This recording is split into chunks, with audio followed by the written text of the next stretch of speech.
Hello guys, আসসালামু আলাইকুম। তো কেমন আছো তোমরা সবাই? আজকে আমরা যেতেছি কই যাবো আমরা নিজেরাও জানি না যে কই যাচ্ছি। আমরা র্যান্ডমলি একটা অটোতে উঠে গেছি। এখন এই অটোটা কোথায় যাবে আমরা জানি না।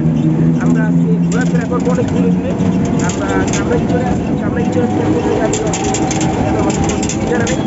তো এখন আমরা ঘোরাফেরা করতে পারি ইনশাল্লাহ। রাত্রের মধ্যে বাসা চলে যাবো, কিন্তু এখন তো বাজছে দুপুর 2টা বাজছে। 10টার মধ্যে আমরা বাসা চলে যাবো। 8 ঘন্টা আমরা ঘোরাফেরা করবো। তো দেখ আমাদের সাথেই থাকো। সো গাইস, অটোতে যাওয়ার সময় আমরা দেখলাম যে বুদ্ধিজীবী কবরস্থান। তো আমরা ভাবলাম যেহেতু আমরা ঘুরতে বের হয়েছি তো আমরা ভিতরে যাই, এই জন্য আমরা এখানে নামলাম। তো এখন যেহেতু এখানে আমরা আসি তো আমরা ভিতরে যাই, দেখি যে কী অবস্থা। আপনারা আমাদের সঙ্গে। সো গাইস, আমরা এখন বুদ্ধিজীবী কবরস্থানের ভিতরে ঢুকে গেছি।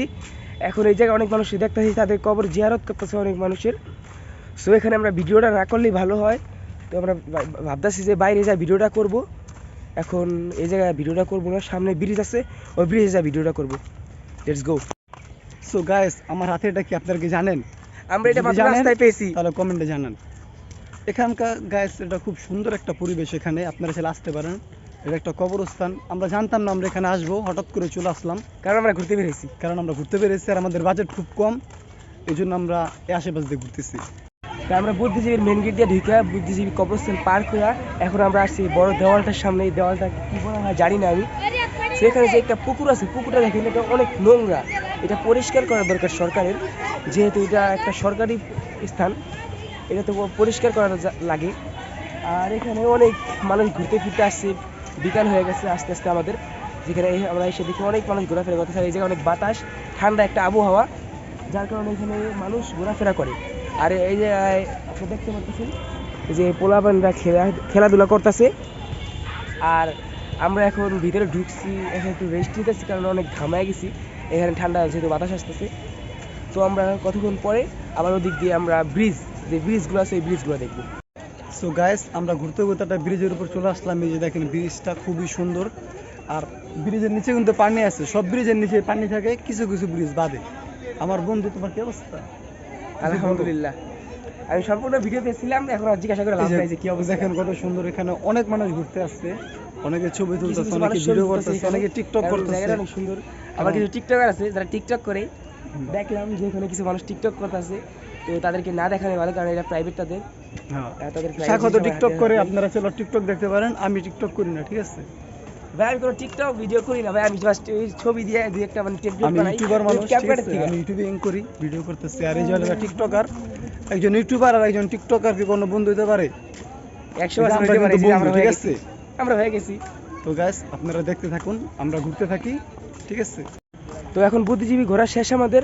এখন আমরা বের হয়ে যাচ্ছি। ওইদিকে সামনে একটা দরজা আছে, পিছনের দরজাটা দিয়ে বের হয়ে আমরা এখন কোথায় যাব ভাবতেছি। যে পিছনের দরজা দিয়ে বের হয়ে দেখি কোনো গাড়ি পাই, সিরিয়ালের অটো বা বাস, যেদিকে যাও আমরা ওইদিকে চলে যাবো। লেটস গো, আমরা এখন যাবো। সো গাইস, ঘুরতে ঘুরতে আমরা বসিলা ব্রিজে চলে আসলাম। এখন আমরা বসিলা ব্রিজের উপরে আসছি।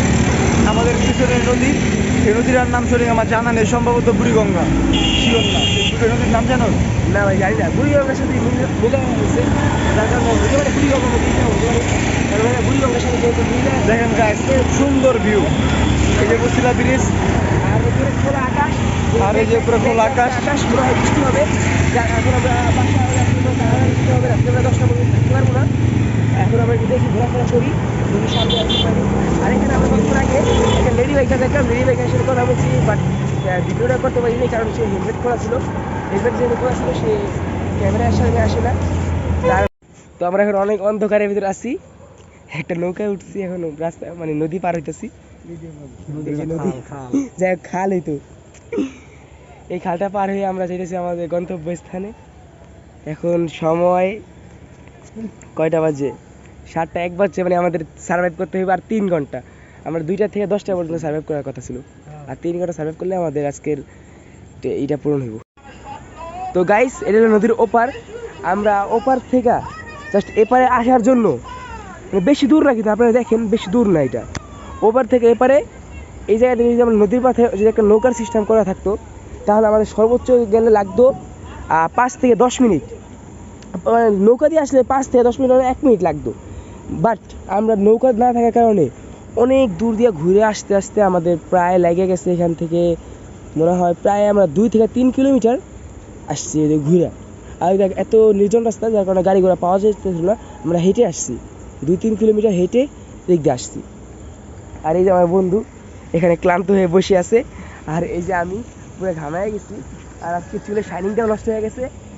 তো আমরা এখন একটু রেস্ট নিয়েছি, খাওয়া দাওয়া করলাম হালকা পাতলা চা নাস্তা। যখন আমরা বাসায় এসে চলে যাওয়ার ইচ্ছা আছে, পা পু ব্যথা হয়ে গেছে কারণ অনেক হাঁটাহাঁটি করছি গাড়িগুলো না পাওয়ার কারণে। দেখি এখন কোথায় যেতে পারি আমরা। তো ফাইনালি গাইস আমরা সকাল বলি কেন, 2টা থেকে দুপুর 2টা থেকে রাত 10টা পর্যন্ত সার্ভাইভালের যে চ্যালেঞ্জটা ছিল ওটা পূরণ করলাম। রাত এখন 10টা বেজে গেছে। তো আমরা এখন এলাকায় চলে আসছি, এখন আমরা আমাদের বাসায় চলে যাবো। তো মারুফ যাবো মারুফের বাসায়, আমি যাবো আমার বাসায়। কি বলছ না ওটা অবস্থা কি হয়েছে? আমাদের কিন্তু অবস্থা একেবারে খারাপ। সকাল একবারে দুপুর 2টা থেকে রাত 10টা পর্যন্ত হাঁটাহাঁটি করছি। গাড়ি দেখলেন তো আপনারা, গাড়ি দেখে শুধু একবার চললাম, আর মাঝখানে শুধু ব্রেক নিলাম একটা, ওই যে বৈশাখ নদীর পাড়ে।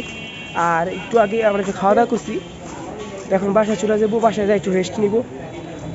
বাই।